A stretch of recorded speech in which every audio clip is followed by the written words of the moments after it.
At 3:47 in the morning, federal agents moved on a Miami mansion. What they found inside will change everything you thought you knew about this city. At 3:47 a.m., Miami, Florida.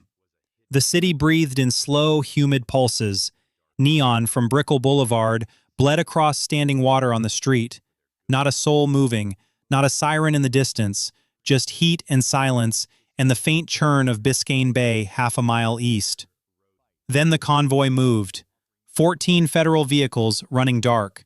No lights, no sirens. Engines barely audible above the coastal wind. Inside those vehicles, a coordinated joint strike force, FBI Special Operations, DEA Task Force Alpha, ICE Homeland Security investigations, and a DHS-attached cyber forensics unit moved in practiced, deliberate formation toward a single address. 4800 Palma Vista Drive, Miami Beach. They knew the layout. They had studied it for 11 months. At 3:51 a.m., the first breach team hit the eastern gate. At 3:52, flashbang devices detonated in the ground floor security wing. The sound cracked across the water like a gunshot from God. Agents in black tactical gear moved through the smoke in absolute silence. Fast, precise, no hesitation. Suspects inside, security contractors, alleged cartel logistics lieutenants, and two men investigators would later allege served as Darknet platform administrators, scrambled. One made it 12 feet before he was face down on Italian marble with his hands behind his back. The next 17 minutes were controlled chaos. In the East Wing, DEA agents discovered what investigators described as a fully operational distribution coordination hub, thermal-sealed shipping containers stacked floor to ceiling, an industrial pharmaceutical-grade press still warm to the touch, and packaging materials stamped with dozens of counterfeit prescription labels. Federal affidavits would later claim that the facility had pressed and labeled an estimated 2.1 million fentanyl pills in the 2 weeks before the raid. 2.1 million. In the basement level, beneath what appeared to be a climate-controlled wine cellar, FBI agents broke through a reinforced secondary door and found something they had not fully expected. Not drugs, not cash, a server farm. 12 rack-mounted units, still running, still transmitting, linked by investigators to what appeared to be the back-end architecture of a darknet marketplace operating under the name Peerless Market. Encrypted hard drives, sealed communication logs, and a single external drive, labeled in Spanish, tucked inside a steel lockbox, that federal forensic analysts would spend the next 72 hours trying to crack open. Evidence recovered during the raid suggested that what was on that drive would change the scale of this investigation entirely. Outside, in the circular driveway, agents cataloged the initial seizure on the grounds alone. 42 kilograms of fentanyl powder, over 300,000 fentanyl pills, 11 kilograms of high-grade cocaine, $740,000 in bundled U.S. currency, and 17 encrypted communication devices. The numbers were staggering, but according to investigators, this was not even the main supply site.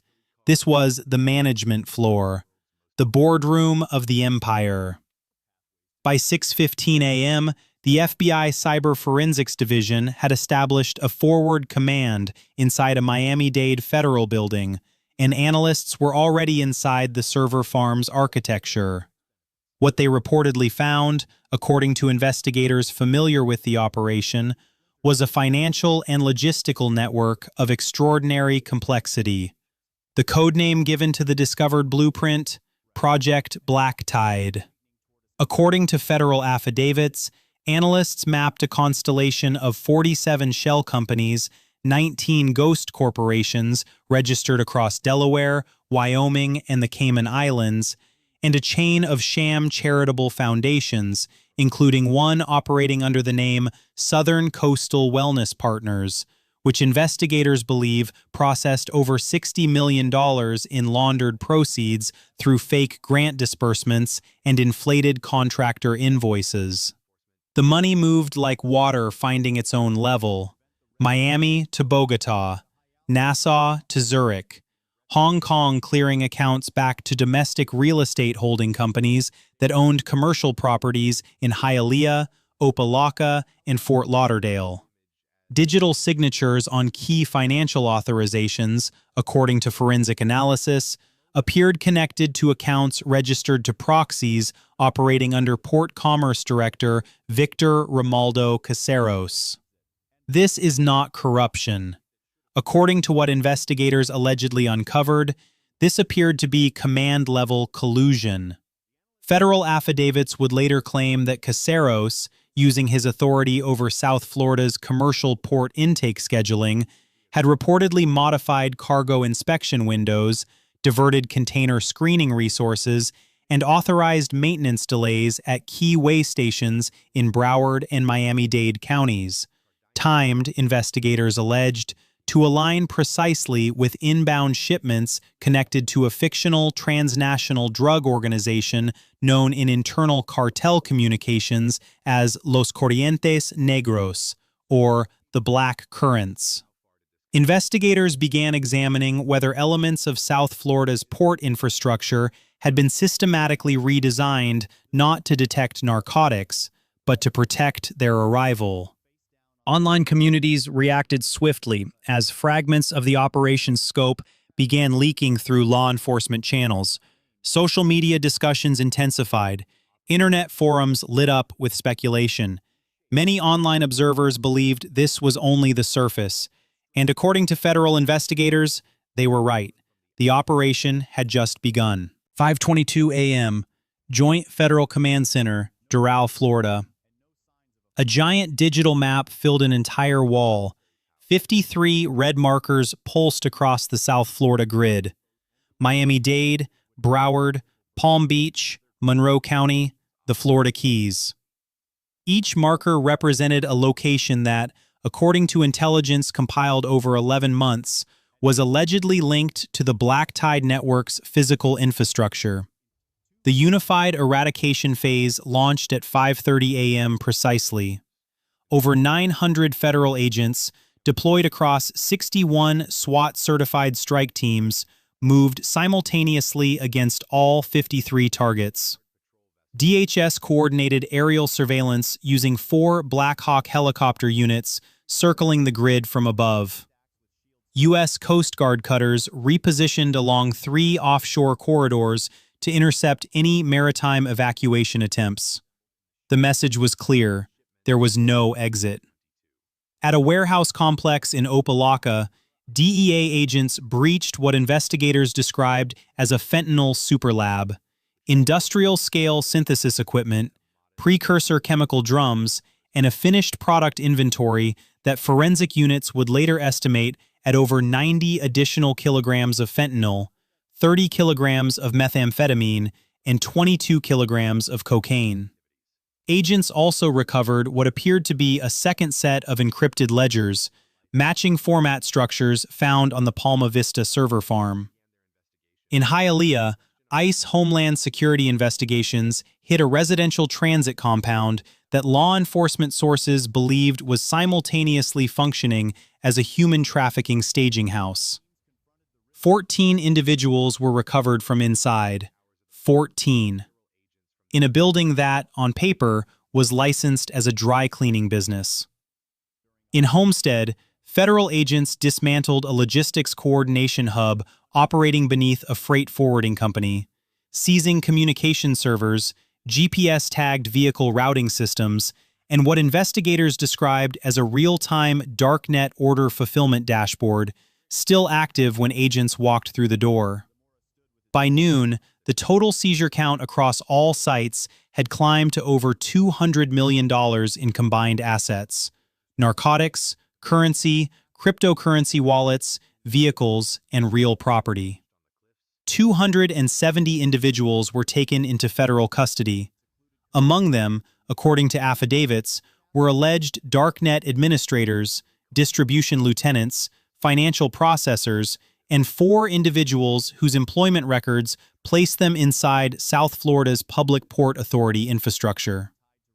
Federal investigators later stated that the underworld took more structural damage that morning than it had in the previous 6 years combined. What came next was harder to look at.